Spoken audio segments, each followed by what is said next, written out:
And, as you go into the season, nothing's guaranteed, wins and losses, and it's the relationships that you make that really mean the most. And, when you have kids come back 20 years down the road and say they've been successful, they're good fathers, they're good husbands, they're good in society, I think that's a win right there, and that's how you really, coaches probably should be judged.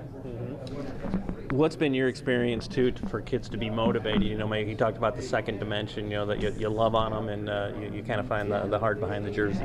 Oh, absolutely. I think, what we try to do is try to find one thing that we connect with our players on, aside from football. What kind of music they listen to, what kind of things are going on at home, what drives them.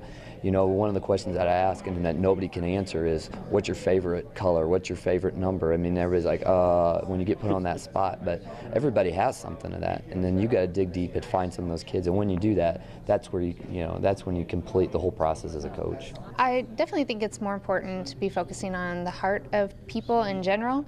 And hopefully if coaches can impress upon our youth to instill more of those character and heart-building things, hopefully that will transition into the greater good of the world as well. Mm-hmm. How important is it to do it with community sports too, let alone scholastic, the high school teams? I mean, where it fits with Little League, ASA, traveling teams, that kind of stuff. I see a lot of parents who focus so much on the sport and winning and how important that is to them and what that may mean for their students' future. But I think that if we only focus on that, then we're going to be missing out on the bigger picture.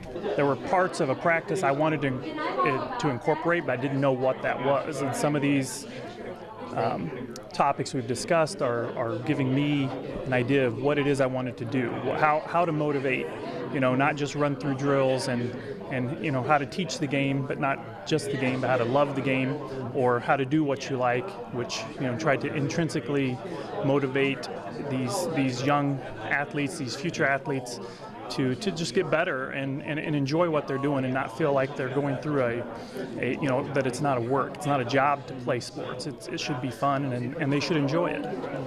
How do you get away from that so we're not identified by winning and success, I guess, too, that the coach has the ear of so many people to say, what, you can just make this a pleasure, like you said? That's a good question. That's probably very difficult for most coaches to answer. I coach young kids, so it's pretty easy for me to shift away from the winning. There's no state tournament. There's no there's no consequence to losing other than learning how to lose. And hopefully with being, again, younger kids, I can teach them to lose gracefully or to just enjoy the fact that if you did your best, that's all that mattered.